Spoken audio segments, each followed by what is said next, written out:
जय हिंद।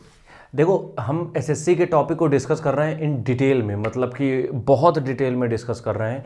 और एसएससी की तैयारी देखो हम नहीं कराते हैं, हम सिर्फ इसकी स्ट्रेटजी भी नहीं बताते हम तुम्हें बस वो चीज़ें समझाते हैं जिससे तुम ये जो ट्रैप है उसमें ना फंसो और एसएससी आराम से क्रैक कर सको। क्योंकि जो 4-4 5-5 साल लगे हैं ना, उनके साथ दिक्कत यही हो रही है कि उनकी जो चीज़ें वो क्लियर ही नहीं है। और जब तक तुम्हारा क्लियरिटी नहीं आएगी चीज़ों में, तुम कोई एग्ज़ाम, एसएससी छोड़ दो, कोई कांस्टेबल तक का क्रैक नहीं कर पाओगे एग्ज़ाम। ठीक है, तो हम यहाँ पे बात करेंगे आज एसएससी की, और आज हम बात करेंगे यहाँ पे टॉपर्स स्ट्रेटजी की। ठीक है, ठीक है, टॉपर्स स्ट्रेटजी। अब एक चीज़ यहाँ पे ये समझो, टॉपर्स हैं कौन। पहली बात तो ये समझो टॉपर्स हैं कौन। टॉपर्स का मतलब यार ये है, तुम्हारी तरीके ही वो तैयारी कर रहे थे, बस कुछ चीज़ों में उनकी अंडरस्टैंडिंग तुमसे थोड़ी बेहतर थी तो उन्होंने कर लिया, या फिर किसी सवाल को जिसको भी वो पढ़ रहे हैं उसको उन्होंने ग्रैब जल्दी कर दिया, मतलब कि उन्होंने वो चीज़ें जल्दी अपना ली, उनको जल्दी चीज़ें समझ में आ गई, इसलिए वो टॉपर्स बन गए। तो अगर तुम एक बिगिनर हो, ठीक है, तुम फ्रेशर हो और तुम्हारा क्या है, तुमने अभी शुरू किया है, तुम मान लो एक फ्रेशर हो, ठीक है, तुमने अभी शुरू किया है। और दूसरी चीज़ क्या है, तुम अगर एक ऐसे मतलब बैकग्राउंड से आते हो जहाँ पे तुम्हारा जो एजुकेशनल जो बैकग्राउंड है वो थोड़ा मजबूत नहीं रहा है, ठीक है, और तुम चाहते हो तैयारी करो, तो यहाँ से तुम्हें ये जो टॉपर्स की स्ट्रेटजी होती है तुम्हें दिशा भ्रमित कर देंगी। बस मेरा मकसद यही होता है ये सब वीडियो बनाने का।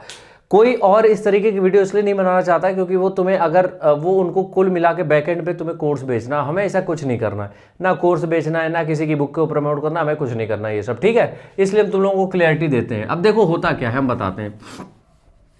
जितने लोग भी टॉपर्स बने हैं, ठीक है, जितने भी टॉपर्स बने हैं उनकी भी स्ट्रेटजी देखना कभी भी किसी की सेम नहीं होती, कोई भी हो। AIR 100 तक मान लो, ठीक है, ऑल इंडिया रैंक 100 तक जिनकी आती है, 1 से लेकर 100 तक, उनमें हर एक की स्ट्रेटजी तुम्हें किसी की सेम नहीं मिलेगी। क्यों नहीं मिलेगी?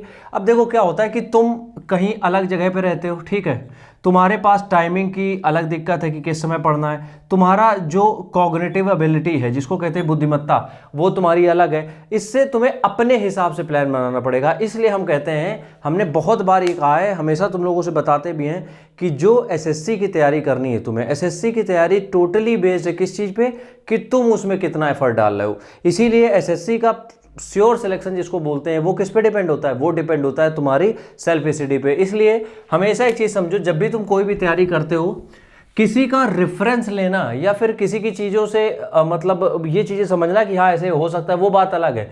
लेकिन अगर किसी का तुमने पूरा प्लान कॉपी कर लिया कि उन्होंने इस टीचर से पढ़ा था तुम उन्हीं से पढ़ लो, किसी की तुमने बुक्स पूरी कॉपी कर ली, ठीक है, उसके पूरे रिसोर्सेज कॉपी कर लिए, तो यकीन मानो तुम्हारा सिलेक्शन बहुत मुश्किल है।